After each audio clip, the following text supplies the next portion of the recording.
I was looking for an oscillating spindle sander, and I was amazed at what I found. The Win was the best, rated the best, but not the most expensive. Take a look at this. We have this one here. It's 3.5 amps, 58 oscillations per minute, 2,000 RPMs, cast iron top, storage for drums and the sanding drums, and plastic throat covers.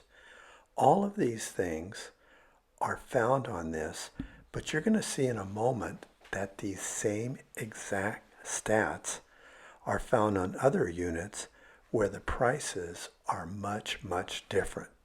Now take a look at this. This is our Home Depot one, $80.46. Now we're going to go to another store, Lowe's, and it's $125.88 for the same unit. We'll go to AliExpress, and the same exact unit, only blue plastic, $143.04. Here they call it a Triton, and it's $199. Now we put green plastic on it. Grizzly sells it for $205. It gets better. Woodstock International, $239. You get white plastic with this. And then finally, you can go to Sears and find this Rockwell, same exact unit, but gold plastic, and it's $244.09. Make sure you do some good shopping. This came to me for $80. It was shipped by Home Depot all the way from the other side of the country, free of charge. And I'm going to do a little setup on it and check it out and give you an idea. I heard through reviews that this is just an excellent buy. So let's take a look. So if we take a look here, we have the solid rubber, pretty dense solid rubber drums. And then we have the sanding discs, drums that go on there, and the inserts, instructions, and single tool. And let's get inside. This is supposed to be pretty heavy, but it's not heavy at all. It's perfect for taking out and moving around in the garage. The one negative criticism I've read about this machine is that sometimes this table is warped and not flat, but when I take this and set it down, it just looks perfectly ground.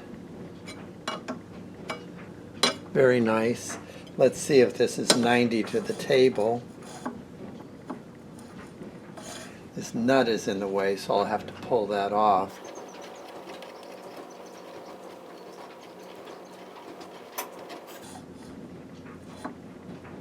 Oh, very nice, very nice. That's looking good.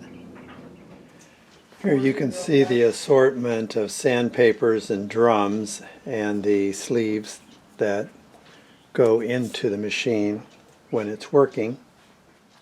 Somebody really did some nice planning on this because they have a place for storage of all your assorted spindles, and then the insert sleeves that go around the spindles are stored in these little slits around the side. Really nice setup for a small compact shop like my own. Thought I was going to have difficulty attaching this to my vacuum, but I looked around and I found some of these parts that I'd bought for a previous vac application, and this here is a tapering cylinder that fits in here, and then I found that this one goes into here and fits tight, and my vacuum fits into that, so that's all I need and I'm good to go. So now I'm attempting to figure out how to put this together and put it on and get it working. And you'll notice kind of an interesting thing here. You have spindle washers for the upper part of the spindle. You have a small, medium, and large. Small, medium, large. there is nothing that indicates what this lock washer is for. I assume it goes on the top, holding the nut down to the spindle. And then you'll see that there's a lower spindle washer, number 1 here. And if you look at the picture and you look at the actual part, it has 2 large notches in it. My guess is they put those in so the vacuum suction could remove sawdust better. But don't you wish they would update this to make it look like this so you don't have to scratch your head for 10 minutes and figure it out? So now we're going to go ahead and put things together. So here we go. We're going to take this lower spindle washer. It's got some dents on the bottom, so I'll put those down. And then I'm going to put this middle size rubber spindle on with the drum. And then I'm going to take the corresponding with the print up over it and slide it into the sleeve. And then above that I'm going to take the large washer, set it down, and then I'm going to take and put a lock washer above that. And then above that I'm going to take and put my nut on. And after I get this nut on, a lot of times tools will have a lock setting, and I didn't see anything about that, so I'm just going to take this. And the idea is when you tighten this, it causes the rubber to get compressed and it bulges in the center. So you want to get this down enough to where you get a good bulge out of the center of that. And that seems like a good fit. Let's turn it on and see how the motion is.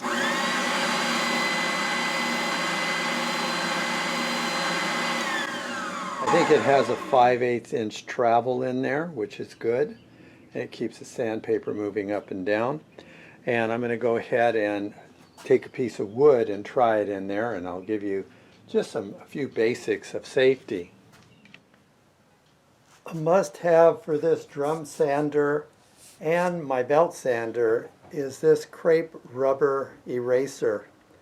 And what it's good for is if you take and touch it against this sanding drum, it will pull all the sawdust, or most all of the sawdust, out of the sanding paper and give you 10 times the use. And these are available all over the place. You can get them online or at big box stores even. A few safety things when you're using this. This is a spinning tool, and the spin is what's dangerous. You might nick a knuckle on here and it's going to make you dance. It'll hurt. But if you get jewelry caught in here or a sleeve caught in here, you're possibly going to have a major injury. So my suggestion, pull your sleeves up. If you have long hair, young ladies, take your hair, grab it behind your neck and tuck it down the back of your collar. Get it out of place, put a rubber band on it. Do whatever you need to do not to let it get involved in this spinning armature. When you're using this tool, notice the direction of the spin. Right now it's in this direction. Okay, watch it.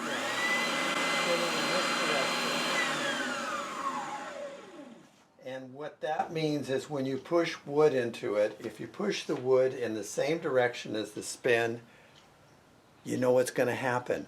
It's going to shoot that wood into the wall. So you're always pushing this way. And I'm going to take this here and I'm going to set it here. You have to be careful when you're doing anything that's circular like this, because if you bump it and it catches, then it's going to go like a frisbee and fly around here and fly off. So you got to be real careful with that. And we'll go ahead and take a trip around here. And you might want to have some dust cover on. What I like to use, since we're right in the middle of this COVID epidemic, I like to use some of these K95 masks. Even though I have a dust pickup on here, who wants to get microscopic dust jammed deeply into your lungs? No one. So I'm going to go ahead and put this on, and then I'm going to turn my vacuum.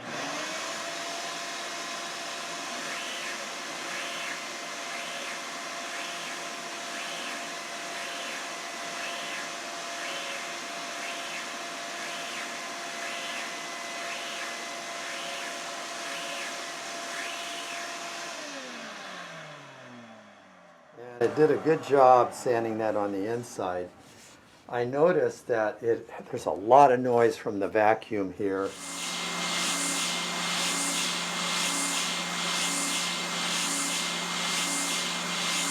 And so one thing I forgot to mention, use ear cover with this. It's damaging.